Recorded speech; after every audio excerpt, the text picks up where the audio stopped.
Good evening, ladies and gentlemen. It is 6 o'clock. This is an August 22nd Planning Commission meeting of the Social Circle Planning Commission. Looks like we have a couple items on our agenda. We do have a quorum with Mr. J. Paul absent, although all other members are present. We will call the meeting to order, and we have the mayor to swear in a new member. Mr. Mullins?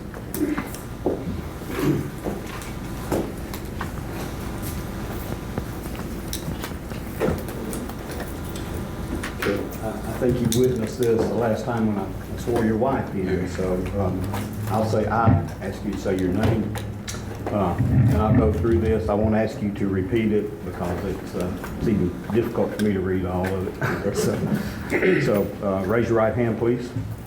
I, Curtis Mullins, do solemnly swear or affirm that I will faithfully execute the office of member of the City of Social Circle, Georgia Planning Commission, and to the best of my ability, support and defend the Constitution of the United States, the Constitution of Georgia, and the Charter, ordinances, and regulations of the City of Social Circle. I am not the holder of any unaccounted for public money due this state or any political subdivision or authority thereof. I am not the holder of any office of trust under the government of the United States, any other state, or any foreign state, which I, by the laws of the state of Georgia, am prohibited from holding. I am otherwise qualified to hold said office according to the Constitution and laws of Georgia. I have been a resident of the City of Social Circle for the time required by the Constitution and laws of this state. I will perform the duties of my office in the best interest of the City of Social Circle to the best of my ability without fear, favor, affection, reward, or expectation thereof, so help me God. I do.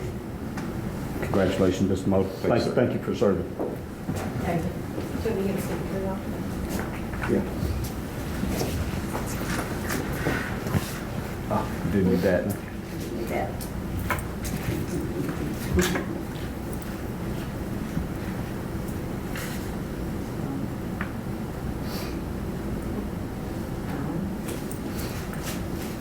Stop doing the picture.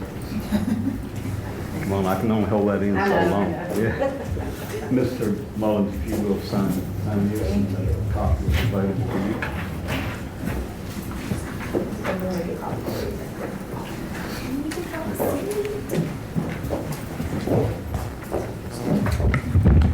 Mr. Mullins, Scott Gaither, nice to meet you. Nice to meet you.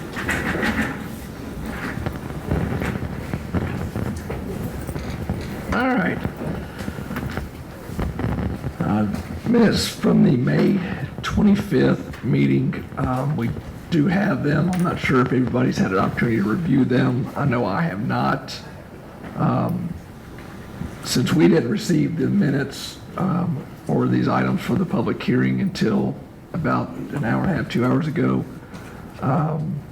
what I would like to do is for the minutes of May and minutes from June, I would entertain a motion to table the May minutes until our next meeting so we have an opportunity to review them.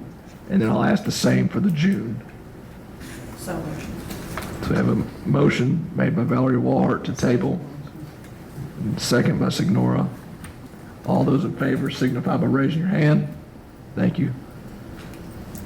And can we have the same motion for the June minutes so that we have an opportunity to review them before our next meeting? Second.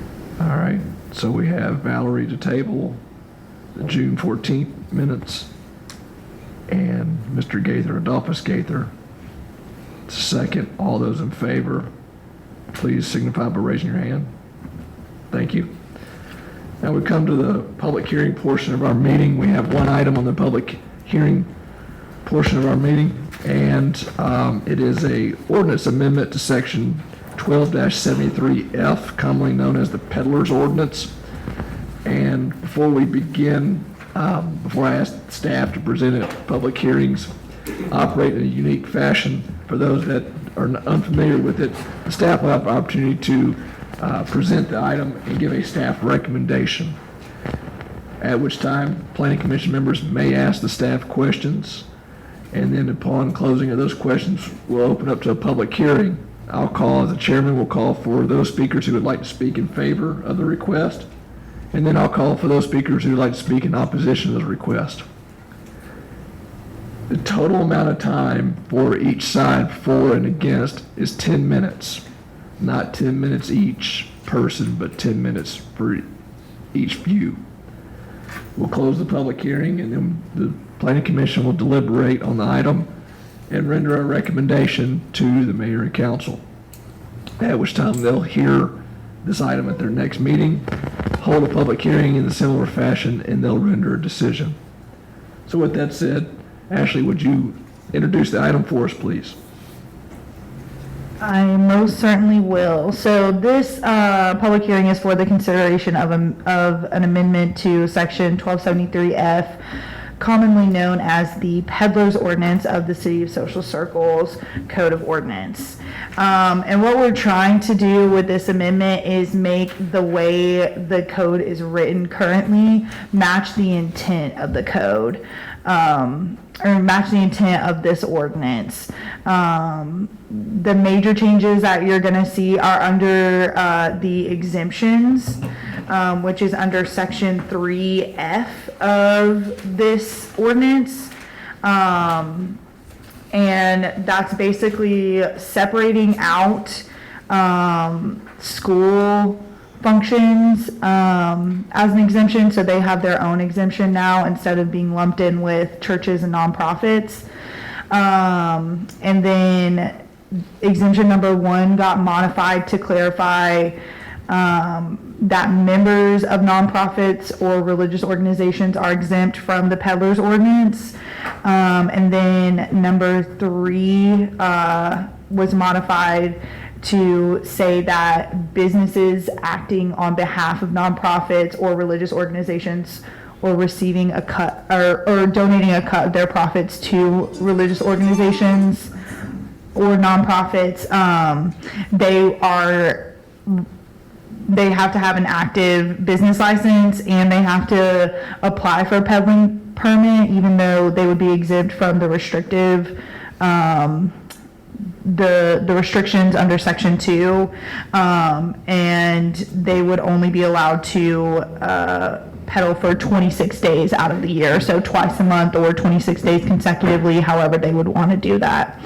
So those are the major changes that we're trying to make, and staff recommends approval. Are there any questions of Ashley about this text amendment? Yes. So can you enlighten me on what, like there's some stuff in blue and some stuff in red. Can you explain that to me so I can better understand Right, so. what's existing and what's not existing? So everything in black was what was existing. Everything in red is what our Tony Powell sent to me this morning.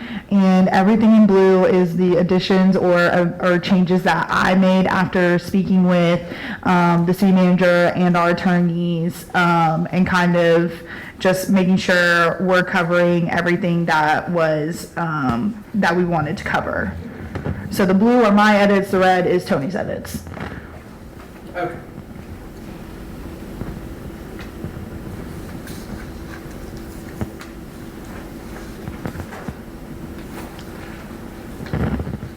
And Ashley, I understand that you didn't get the working draft until about 3 o'clock, is that right, or 3:30? So I got the working draft at about 6:30 this morning. I made a few edits at around and got those back to our attorneys around 7-ish, and then we kind of kept tweaking and playing with it, and we didn't arrive at a kind of finished product until about 2:33 this afternoon. Not knowing the purpose and intent, since there's not a purpose and intent portion of this ordinance, understand what you explained, trying to close a loophole or button things up a little bit. And it sounds like you were working on this back and forth with the attorney feverishly. Are you satisfied that this language would fix whatever issues you see that have occurred or may occur?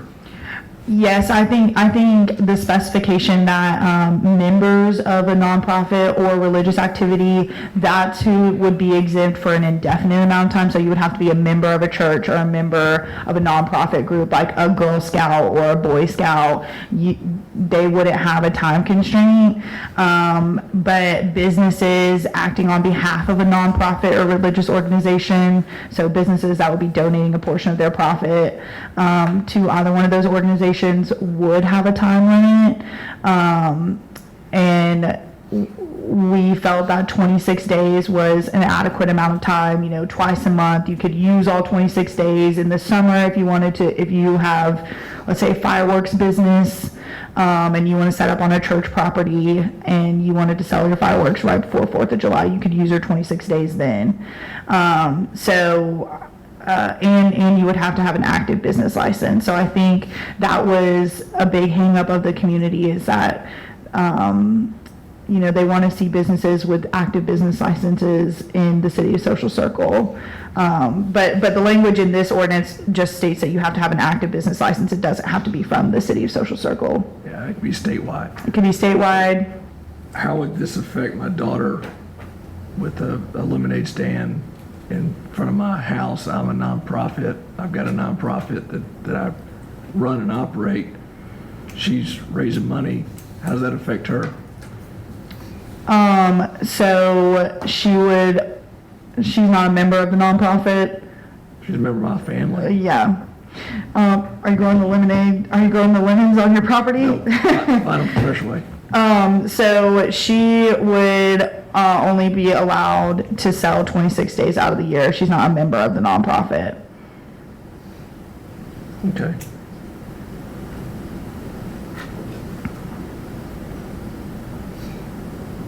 Okay. Are there any other questions? Yes, ma'am. So you're saying that a nonprofit can do it, but a person that's not doing a nonprofit can't do it? Right, so let's say you have a nonprofit and I have a business and you want me to donate a portion of my proceeds to your nonprofit. I could only do it for 26 days, but if you set up something, then you could do it indefinitely. Does that help clarify things? Okay. So we have at least one person or family that I'm assuming has a peddler's license that sets up, they call it a farmer's market, it's not a farmer's market, right? Generally, at least 2 weekends a month, really most weekends, or maybe it's Thursday, Friday, I don't know. I get 35 off and they've been in Friendship Park. How does this affect them? So the 35 off thing is actually under a different exemption. That's under exemption number 7, because businesses can allow for 2 peddlers or mobile vendors to set up on their property, and they can be exempt from the peddler's ordinance, so they don't have to get a peddler's. So the private business invites them. Yeah, if they have an active business license and are in a brick and mortar business, that's the caveat. So 35 off has an active business license and they have a brick and mortar, so they can invite 2 vendors, only 2 vendors every day, 2 vendors per day, and those 2 vendors are exempt from the peddler's So ordinance. Freshway wanted to start having Right. farmers. Yes, only 2. They can have 2 per day ad nauseam. Yes, that's correct. So we could go get some handbags from Apparel Mart and set up with the pop-up tent and just get permission from Freshway, right? Correct. As long as what you're doing, which is retail sales, matches the underlying zoning of the property that you're doing it on. So retail sales, Freshway, I believe is business zoning, so that would match. Which, yeah. So how does this affect the guy that sets up his meat truck across from Ace? So if this amendment were to go through, he would be operating under exemption number 3 because he is a business acting on behalf of a nonprofit. Since he's donating a portion of his proceeds to the nonprofit, so he would have to present a business license and he would have to apply for a peddler's permit. Like my daughter, only 26 times, Yes. 26 days out of the calendar year, 2 times a month. Correct. 2 times a month or 26 consecutive days, and he would have to notify us when he was planning on setting up. But we're okay with anybody setting up retail wares at a retail establishment they get permission from, whether it's, hey, I got junk in my house I want to sell. It's not a garage sale because I got permission from 35 off to set up in their parking lot next to the farmer's market. Right. Okay. Is that a good idea? Do we want that? This is what we came up with based off of feedback from mayor and council. Does mayor and council fully understand what that allows? I have not spoken to them about this, so I think we will have that discussion when we get to work session. If you guys choose to move this forward, whenever you guys do. Because I know a gas station that's closed down that they'd like to probably have some rent. If anybody wants to go get some handbags with me, we can, maybe for Valentine's Day, have balloons and stuff to sell. I mean, why not, right? So it doesn't have to be an open business, just It does have to be an active business. So I think the occupational tax license are for 12 months. So if they've got a business license for this year and they closed in February, it's still an active business. Right. So yeah, I mean, that, that's the type of things that I think are not the loopholes we anticipate when we write the ordinances, but as we go through and we learn them, and it's, hey, let's kind of tighten this up. But that's just what I see from this point of view. If there's no other questions, yes, go ahead. Yeah. So, like the people that, when I go to First Way and they sitting out there selling stuff, so they don't have to have a license. Under exemption number 7, you don't have to have, the intent of a peddler's ordinance usually is to allow for people to set up without a business license. But the intent is not for people to set up indefinitely without a business license. So we're trying to close some of the loopholes allowed by these exemptions, which is kind of where you run into some issues with all of these exemptions. So what you're talking about at Freshway, that's a separate exemption, and they are allowed to operate without a business license under that exemption. As long as what they're doing matches the underlying zoning designation and there's a permanent business location with a permitted business license. Or the not. peddler's effectively using that business license. Right? Correct. They're piggybacking onto that. Basically, Okay. But like the people raising money for either Girl Scouts or going to baseball tournaments that are selling things. popcorn for those Boy would Scouts. Those would fall under that nonprofit. If they're a nonprofit and the business gives them permission, if I'm understanding this correctly, and the business gives them permission to be there, then yes, they could, as you walk out, hey, would you like to buy such and such? They could do that as a nonprofit. They could operate, if they're, let's say the Girl Scouts set up at Freshway, they operate under 2 separate exemptions technically. So they could operate under exemption number 1 because they're members of a nonprofit Girl Scouts, and exemption number 2 because they have a retail sales at an active business, at an active permanent business with a business license. Okay, I have one more question. Take for instance, my church, well, back in the day, we used to do that, sell chicken plates, chicken sandwiches and stuff. But I'm doing it at my house. People come by to get the chicken sandwich or the chicken plate. Do I need a license for that? That is a great question. So if you're a member, this is the kind of stuff that comes up. So it's really great to test out the what ifs. If you're a member of the religious organization, peddling for your religious organization, so for your church, and all the proceeds are going to your church, then yes, you would not need a peddler's license for that. Even if I'm doing it out of my house. That's correct. How's that different than my daughter selling lemonade and the money that she collects from lemonade goes to my nonprofit? If 100%, She can't. yeah. You just have to make them. If all of the proceeds, if every single cent goes to, if every single cent goes to your nonprofit, then she can do it indefinitely. So all of the proceeds would have to go to the nonprofit or the religious organization that you're a member of. So what I'm understanding basically is that a peddler's license is never meant to be a permanent business license. Correct. It's meant to be more of a mobile business, door-to-door sales, kind of that thing.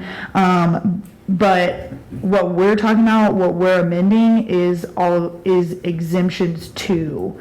So if you fall under these 7 categories, then you don't have to get a peddler's license. Oh, these are for people that don't have to. Correct. And you're talking about the people like that comes to town, the ice cream truck. That would be a peddler. Yeah, it's a peddler. So if they don't fall under one of these 7 exemptions, they would have to get a peddler's license, and they would have to follow section 2, which is why a lot of people would like to be exempt from the peddler's license, because one of the big things is that they can't stay in any one location for more than 1 hour. So if you're an ice cream truck, you might could get by with 1 hour in one neighborhood.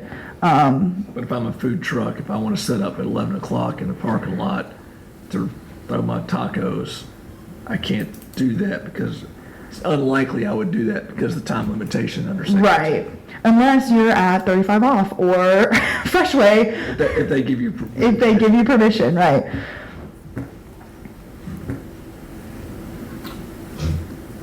I mean, it's hard because there's always going to be loopholes, and people will find them in short order.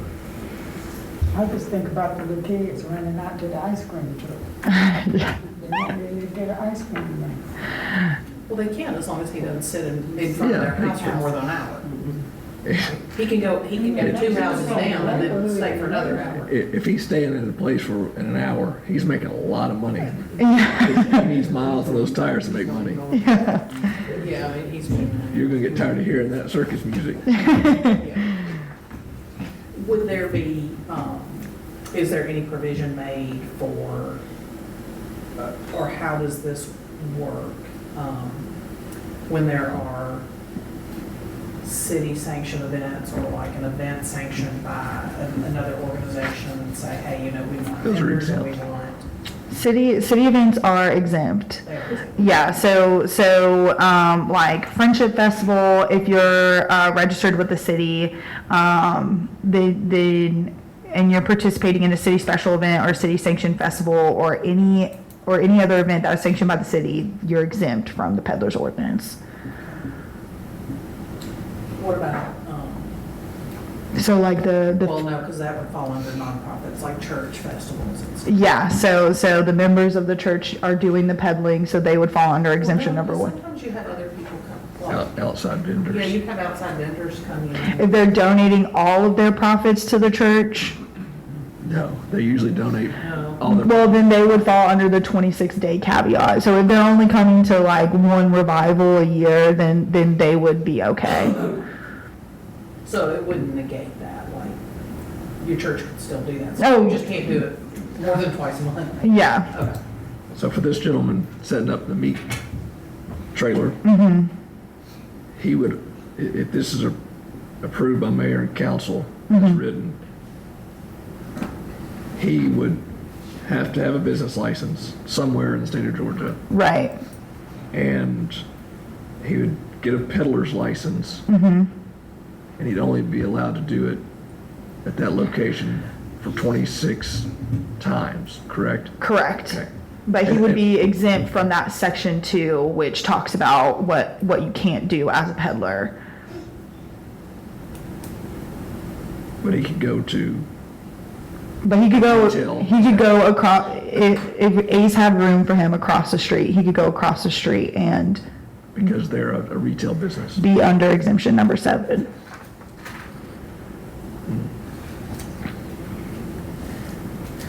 So if you have a peddler's license, you can sell it wherever you want. If you have permission, obviously. Yes, if you have the property owner's permission, you can set up wherever you want, but you just can't stay there longer than 1 hour. And there's a couple other restrictions in there, yeah. Basically. That, yeah. Mhm.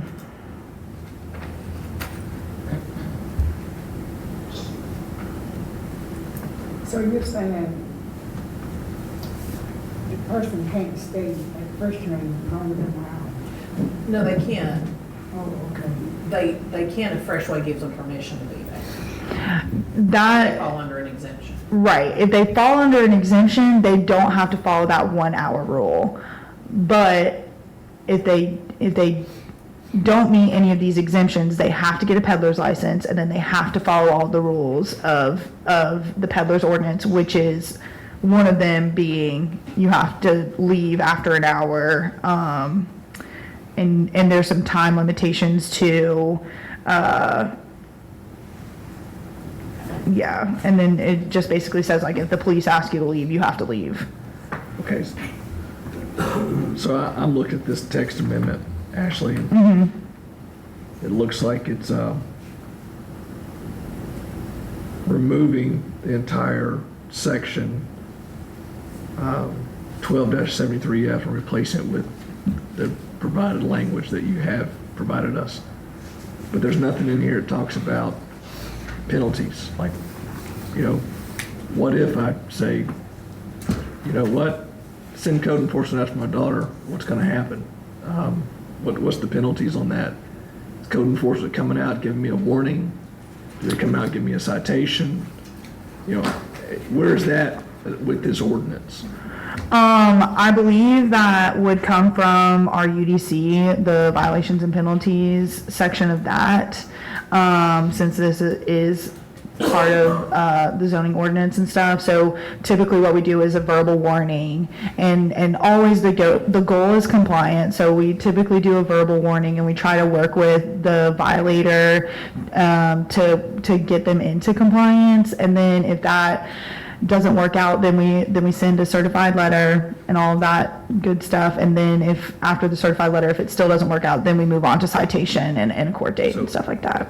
What I was really getting at is where's the part of the ordinance that talks about what the penalties are? And I asked you in that email earlier, because I didn't look in Municode to see if our UDC is updated on Municode. Typically, something like this would follow under a provision of the ordinance that's not within the zoning code itself. Right. So I'm not sure if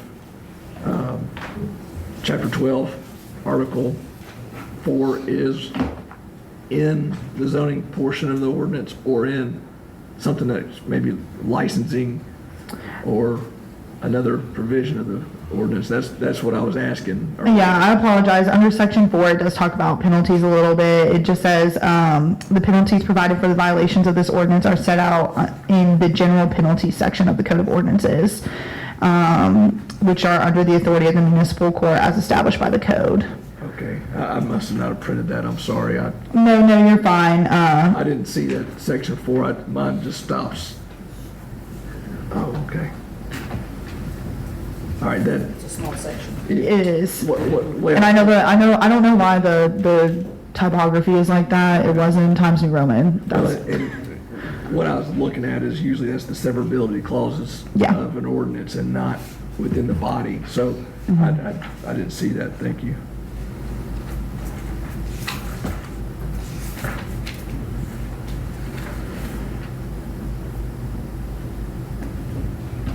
So your severability starts at that bold item, section 5.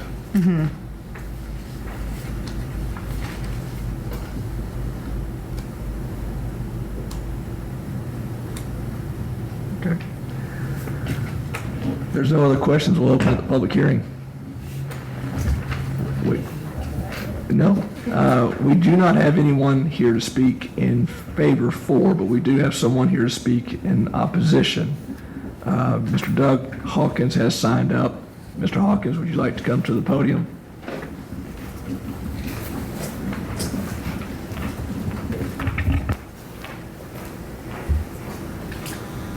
Thank you, Jay. Back again, as they say. I have a couple of issues. I know that we spent, or the city has spent 12 months putting this together. And all of a sudden, we have a new addendum to this within a month after it was approved. And I know what the target was. I'm not, unlike some of the other people in the city, but I know that a lot of people know what the target is. The thing that bothers me about this most is, I realize that actually since you stayed up to 3 or 4 o'clock in the morning putting this together, but we as citizens depend on you folks for making the decisions for us based on your knowledge of the facts. I don't think that the citizens or the council or this board can have the facts when we get them when we walk in the door. I don't see the urgency of this, except that I know I happen to know the conditions, and I don't want to be a constant complainer, but I intend to always stand up for what I think is right. If that hurts your feelings, I'm sorry. If it's a pat on your back that you're in favor of it, good. But I think that we're entitled to know what this is going to be before we open the door. I looked online, it was not there last night. It was not there today. And she said the council had already reviewed it, but the purpose is give us the information, the citizens, ask us what we think. The council needs to do the same thing. Ask us what we think. You, our representatives, ask us what we think. I'm sorry, I seem a little upset this afternoon, but I just came back from a doctor where I got some information that I didn't really want to get. But I intend to stand up for what's right. I intend to keep pushing until we get an open, constant, daily communication with the citizens that we produce a town and guidance that is in line with what the majority of the citizens want. And I do thank you for your information. I apologize if I offended anyone. It's not my intent, but thank you for your information. Thank you. All right, there is no other speakers. I will close the public hearing. And Mr. Hawkins, would you mind? Have a seat. Please don't leave. I understand your concerns and frustrations with getting information just moments before asking for consideration. I can't speak for Ashley, but I've been in her shoes before. It's probably just as much frustrating for her as it is for the public and for us up here. I had a conversation earlier today with the council member, and he asked me if I had reviewed it. I said, no, sir, I hadn't received it yet. He said, well, he hadn't seen it either and wanted to know if I had received it. I understand the predicament that Ashley's under to have an ordinance ready, and it wasn't ready. She was waiting on somebody else. That's not an excuse, but to stay on a timeline, that is what we have here tonight. I can't say what my colleagues to the left or right of me are thinking or may not do. But I agree with you that it's not enough time to really look at it and flesh out some of these issues that we may see that staff, because they're working within it so often, they don't see them. Sometimes we can't see the forest for the trees, right? I know if I were to make a recommendation, I know what it would be, and it would be to table, to give us more time. You mentioned the UDC. Yes, sir. UDC drug out longer than I think any of us wanted, but I think it's a better product now than had we tried to rush and get it adopted in January or February. Is it perfect? No. No ordinance is. I'm surprised this is the First Amendment. We didn't have one last month. But that's just understanding how ordinances work. But thank you for your comments. I wanted to make sure that you heard that. It's not typical that I would address that to anyone who had a comment. But yes, sir, I agree with you. It's a little bit unfair for an ordinance to be considered when it hadn't even been reviewed. So thank you. With that said, if there's any comments, questions, deliberation that the Planning Commission members would like to discuss. I mean, I would like to see this next to what was written previously. Are we on a time constraint? What is the, Mayor and council would like to see this at their next regular meeting. Now, what you guys decide to do with that information is up to you, but they would like to see it at their next regular meeting. Why? That is just what I was told. Okay. apparently there's an issue that they want to address quickly is what I'm reading between the tea leaves. Well, that's what, I guess that's what I'm asking. Yeah. Really, like you guys have been saying, we're trying to shore up loopholes that weren't anticipated. Like Scott said, sometimes you can't see the forest for the trees. So that's really what we're trying to do, is shore up these loopholes a little bit, and try to meet the intent of the ordinance. From what I understand, the intent was when it was written originally. But This was a carryover prior to the UDC. This wasn't something that was in the UDC. correct. This It's- is something that carried over. Yep. It's under, and it's not with the UDC, but there's a zoning component to it, and that's why you guys get to see it. If there wasn't that zoning component to it, then it would just be, Go right to city it council. would go right to city council. Yeah, we're just trying to shore up some loopholes, and from what I'm told, what the intent was when this ordinance was written, the way the exemptions are being used currently are not meeting that intent.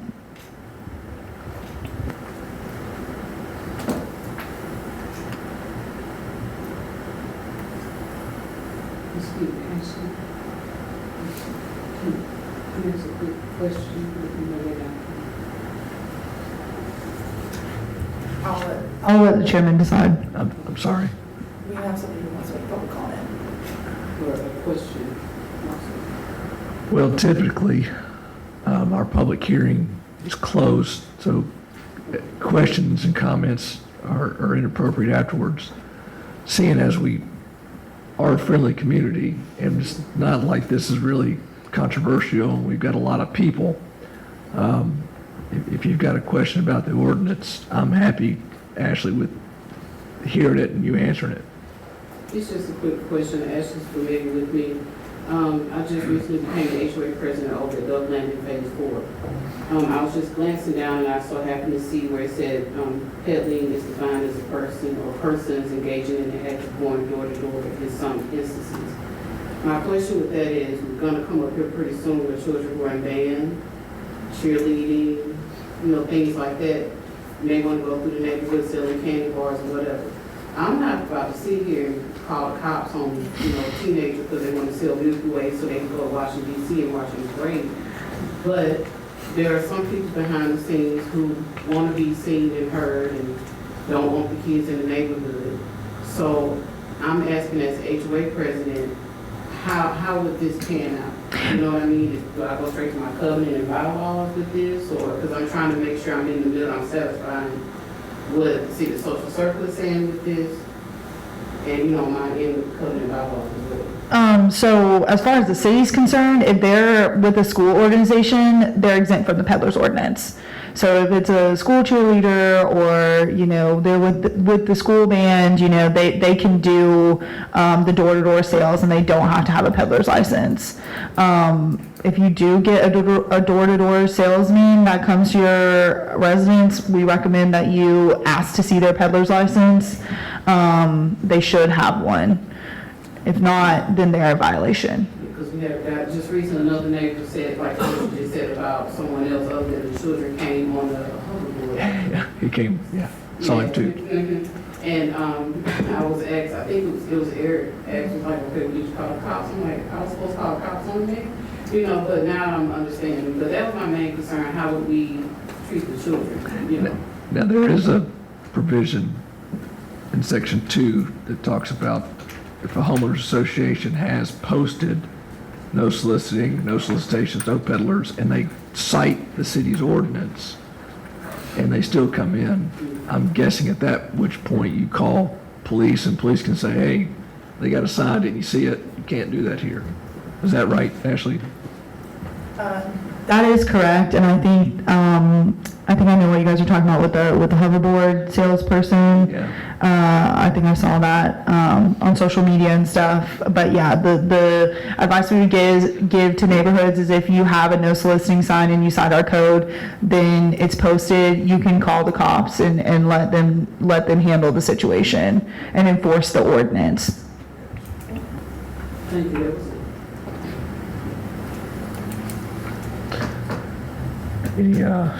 Any other discussion by the board? We'll entertain a motion.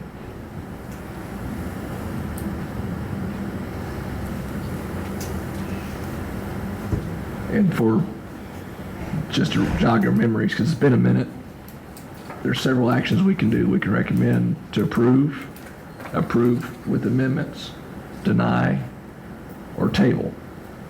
And again, these are just recommendations. The city council can take them and put them in their back pocket, or they can adhere to them and carry forth what they desire to do.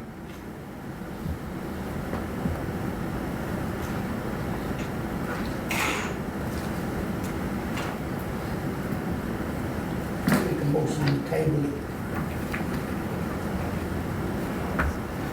Okay. Got a motion to table and a second. Can I get a clarification on the motion to include a date or to next meeting? To the next meeting. Yeah. Yeah, table it to the next meeting. So we got a motion, amended motion to table to the next meeting. Valerie, do you amend your second? Okay. All those in favor, please raise your hand. Thank you. All those opposed, please raise your hand. I did a question. The original ordinance is online, right? Yes, and in the original ordinance is what is in the black Is in ink black. here. Yeah. Okay. It's everything that's in black and everything that's in red crossed out. So the new red, like just the red underline, that's what's been added, and the blue yes, and the blue underline is what has been added.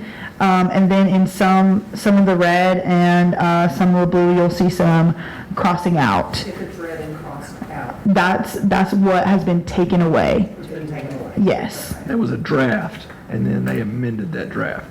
So this is the word edit document. Yeah, this is the track changes. And I, My best friend. Yes, version 1, version 2, version 3. All right, so we don't have any unfinished business. The new business we have is discussion of training opportunities. Yes, so I thought with our new member, Mr. Mullins, this would be a good opportunity to kind of discuss some different trainings. I just wanted to start the discussion with zoning 101 and zoning 102. How many of you guys have been to zoning 101? Valerie? Okay. So, Ms. Glenda, you're signed up for zoning 101 in October, right? Okay, and Curtis, I would like to get you signed up for at least zoning 101. That way, you can just get some basic knowledge of like zoning procedures law and our terminology that we use and all that kind of stuff. I have the date, if you have a calendar handy, October 24th from 9 to 4, and it is in Lawrenceville. Yeah, we can't do that day, that's my birthday. Okay, we can look into other dates too, but I would definitely like to get you in on that class just so we can make sure you have at least some basic knowledge and you're not coming in totally blind. Is it still offered on, it was during COVID, when I did it, so it was a Zoom. Yeah, I need to look more into it. With all my running around today, I didn't really get a chance to really delve in, but I think they're mainly doing it classroom style again. I know that I've done 102. That was my next one that I was going to get. So zoning 101 is a basic, zoning 102 is civic engagement. And that one is on November 7th from 9 to 4 in Lawrenceville. If you guys want to just take that day and look at your calendars and let me know, they still have some openings. It's not necessarily a requirement, but I think it is just good to have under your belt. So that's kind of, you get more of a broader context about community and stuff like that. And you get some ways to handle some contentious public hearings, and you kind of delve more a little bit into things. And it's going to, have you taken zoning? Did you do 102 already? Okay, you just did it. Okay, yeah. So, I think I might have done both of them mhm, in one, like it's a Zoom. right. Everybody's coming into class now. I think that's how UGA is starting to do it again, because it's all through them. But we can also look into some other trainings. There might be some through GMA or other outlets where we can just get some training. And if you guys see anything, then y'all feel free to let me know too. No other business. The chair will entertain a motion to adjourn. So motion. Got a Valerie motion to adjourn. There's a second. All right. Ms. Linda seconded. All those in favor, please signify by raising your hand. Thank you. Unanimous.